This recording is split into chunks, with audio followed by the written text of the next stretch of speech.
100%. Okay okay Kranti Kumar గారు చెప్పండి, ఇప్పటిదాకా సమ్మర్ వెకేషన్లో మీరు కూడా అనేక విద్యా సంస్థలకు ప్రత్యక్షంగా వెళ్ళారు. ప్రైమ్ 9 మా రిపోర్టర్లు వచ్చారు, మా ప్రతినిధులు వచ్చారు. ఏదేమైనా తెలంగాణ వ్యాప్తంగా 2వ తారీఖు నుంచి క్లాసులు ప్రారంభమవుతుంది. ఏంటి మీ యాక్షన్ ప్లాన్ ఏంటి? ఒకటి ఏంటి అంటే ప్రతి ఒక్కరు చరిత్రను మర్చిపోతున్నారు. ఈరోజు తెలంగాణ ఉద్యమం కనుక మనం తీసుకుంటే ప్రతి ఒక్కరం ఉద్యమంలో పాల్గొన్న వాళ్ళమే.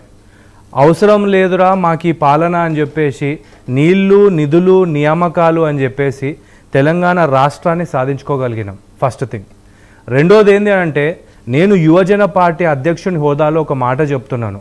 మాకు స్ఫూర్తి ఎవరు అంటే భగత్ సింగ్ గారు. మాకు స్ఫూర్తి ఎవరు అని అంటే స్వాతంత్రోద్యమంలో దేశ స్వాతంత్రానికి పూనుకున్నటువంటి సుభాష్ చంద్రబోస్ గారు. ఇలాంటి వాళ్ళందరూ స్ఫూర్తితోని మన దేశానికి స్వాతంత్రం తెచ్చుకోగలిగినాం.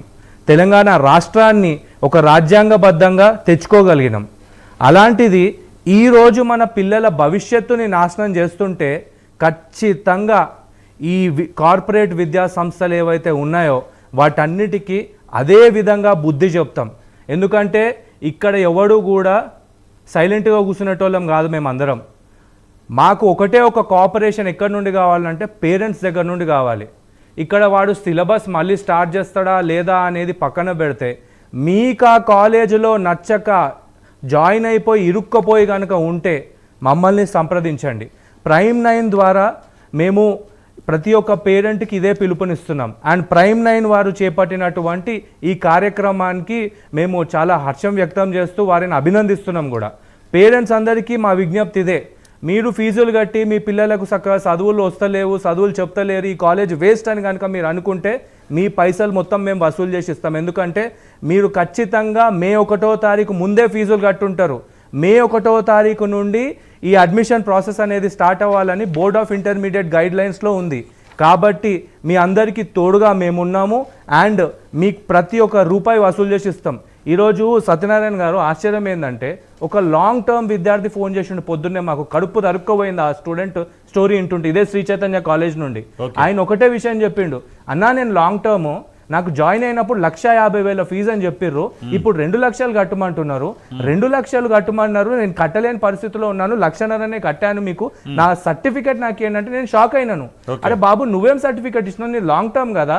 ఇప్పుడు ఇంటర్మీడియట్ కోర్సులో జాయిన్ అయిన తర్వాత మామూలుగా 10th సర్టిఫికేట్ తీసుకొని వెరిఫికేషన్ చేసి రిటర్న్ చేస్తారు కదా. మరి నీ ఇంటర్ సర్టిఫికేట్లు నీ దగ్గర ఉన్నాయంటే నా ఇంటర్ సర్టిఫికేట్లు నా దగ్గర ఉన్నాయి. 10th సర్టిఫికేట్ ఏమో కాలేజీ వాడు లాంగ్ టర్మ్ అబ్బాయి దగ్గర నుండి తీసుకొని నీకు నీ సర్టిఫికేట్ కావాలి అని అంటే నువ్వు మిగిలిన 50,000 కట్టు అని చెప్పేసి ఈ రకంగా బలవంత పెట్టి వీళ్ళు లూటీ చేస్తున్నారు. This is nothing but extortion. So ఈ ఎక్స్టార్షన్ని కూడా ఆపడానికి మేము సిద్ధంగా ఉన్నాము. ప్రతి ఒక్క విద్యార్థి ఎంతో ఇబ్బంది పడుతున్నారు. ఆ విద్యార్థులందరికీ మేము తోడుగా ఉండి వాళ్ళ భవిష్యత్తు గురించి మేము పోరాడడానికి సిద్ధంగా ఉన్నాము. ఇప్పుడు లాంగ్ టర్మ్ విద్యార్థుల దగ్గర నుండి 10th క్లాస్ సర్టిఫికేట్ తీసుకొని వాడికి 1,50,000 ఫీజు కట్టించుకొని ఇంకొక 50,000 కట్టడం అనేది కట్టమని చెప్పేసి బ్లాక్మెయిల్ చేయడం అనేది ఎంత అరాచకం. ఇవన్నీ కూడా ఇన్స్టిట్యూషన్స్లలో జరుగుతున్నాయి. ఇప్పుడు ఈ రకమైనటువంటి పోకడి కనుక వీళ్ళు కనుక మానుకోకపోతే ఖచ్చితంగా వీళ్ళని ఎత్తి అవతల వాడేసే బాధ్యత మాది. క్రాంతి కుమార్ గారు ఒకటి చెప్పండి, రేపు 2వ తారీఖు నుంచి వీళ్ళు ప్రారంభిస్తున్నారు అన్ని కాలేజీలు కూడా. నేనేమంటానంటే మీరు ఆల్రెడీ హైకోర్టులో కేసు వేశారు. అవును, పబ్లిక్ ఇంట్రెస్ట్ లిటిగేషన్ ఫైల్ చేశారు. అది ఎప్పుడు వస్తుంది బెంచ్ మీదకి? అది 10th రోజు లిస్ట్ అయింది. ఇప్పుడు జూన్ 10కి. జూన్ 10కి లిస్ట్ అయినప్పుడు జూన్ 2 నుంచి వీళ్ళు గనక ఈ సిలబస్లు గనక మళ్ళీ మొదటి నుంచి పప్పకపోతే ఈ శ్రీ చైతన్య కాలేజీలు వీళ్ళను ఏంటి మీ కార్యాచరణ ఏంటి? ఒక జేఏసీకి ఏర్పడ్డారని చెప్పారు కదా, ఏంటి మీ ప్లాన్ ఆఫ్ యాక్షన్ ఏంటి? ఇప్పుడు మేము ఒకటేనండి, ఏంటంటే మాకు ఒక పెద్ద ఛాలెంజ్ కూడా వస్తుంది. ఇప్పుడు అన్ని రాజకీయ పార్టీల్లో మంచిగా ఆలోచించేటోళ్ళు అందరూ ముందుకు వస్తున్నారు. వాళ్ళందరినీ కలుపుకొని మేము ముందుకు పోయి ఇలా పని అవతల పడేయడానికి మేము రెడీగా ఉన్నాం. కానీ మన దౌర్భాగ్యం ఏంటంటే అటువంటి రాజకీయ పార్టీల్లోంచి అటువంటి విద్యార్థి సంఘాల్లోంచి కూడా కొంతమంది వెళ్ళి దందాలు సెటిల్మెంట్లు చేస్తున్నాము. సో ఇక్కడ మంచిగా ఉన్నటువంటి ప్రతి ఒక్క నాయకుడిని, అది విద్యార్థి నాయకుడైనా ఉండొచ్చు, లేకపోతే రాజకీయ పార్టీకి సంబంధించినటువంటి నాయకుడైనా ఉండొచ్చు, వీళ్ళందరి సహాయ సహకారాలతోని ఖచ్చితంగా వీళ్ళందరినీ ఎత్తి అవతల వాడేస్తాం. మన పిల్లలకు నాణ్యమైన విద్య కావాలని అడుగుతున్నాం. నువ్వు 2 లక్షలు 2.5 లక్షలు ₹1,00,000 ఫీజు తీసుకుంటున్నావు. మేము ఇక్కడ అడిగేది ఏంది అని అంటే, మేము నీకు ఇచ్చిన ఫీజుకి, మేము నీకు కట్టిన ఫీజుకి దానికి తగ్గట్టుగా మా పిల్లలకు విద్యను అందిమంటున్నాం. వీళ్ళ రకంగా విద్యను అందించలేకపోతున్నారు కాబట్టే ఈరోజు మా ఈ పోరాటం. ఈరోజు ప్రతి ఒక్క విద్యార్థి సంఘం కూడా తమకు తాము ప్రక్షాళన చేసుకోవాల్సినటువంటి సమయం ఆసన్నమైంది. ఎందుకంటే మీరేమో అక్కడ మేము విద్యార్థుల గురించి పోరాడుతున్నామని చెప్పేసి అంటున్నారు. ఇంకొంతమంది మీ విద్యార్థి సంఘాలకు చెందినటువంటి నాయకులే వెళ్ళి అక్కడ సెటిల్మెంట్లకు పాల్పడుతున్నారు.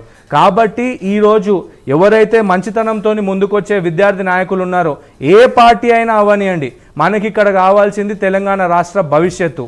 ఆ భవిష్యత్తుని కాపాడుకోవడానికి ఖచ్చితంగా కదం తొక్కుతాం. అండ్ ఈ 2వ తారీఖు నుండి ఫ్రెష్గా అన్ని క్లాసెస్ స్టార్ట్ చేయాలి. స్టార్ట్ చేయకపోతే మీరు మాకు కంప్లైంట్ ఇస్తే ఖచ్చితంగా దాని మీద చర్యలు తీసుకునే విధంగా మేమందరము పోరాటం చేస్తామని చెప్పేసి Prime9 వేదికగా చెప్తున్నాను. అండ్ ఇంకొక విషయం ఏంది అని అంటే, మళ్ళీ చెప్తున్నాను, మీకు ఆ కాలేజ్ నచ్చకపోయినా చెప్పండి, వేరే కాలేజ్కి మారడానికి రెడీగా ఉన్నా చెప్పండి. ఎందుకంటే ఖచ్చితంగా ఈసారి బోర్డ్ ఆఫ్ ఇంటర్మీడియట్ అధికారులను అయ్యుండొచ్చు, ఎవరినన్నా అయ్యుండొచ్చు, కార్నర్ చేసైనా సరే మీకు ఆ కాలేజ్లో అడ్మిషన్లు క్యాన్సిల్ చేపించేసి మీరు కోరుకున్న కాలేజ్లో జాయిన్ అవ్వడానికి ఏవైతే రూల్స్ పర్మిట్ చేస్తాయో వాటి ప్రకారంగా మీకు అండగా ఉండడానికి యువజన పార్టీ సిద్ధంగా ఉంది. కానీ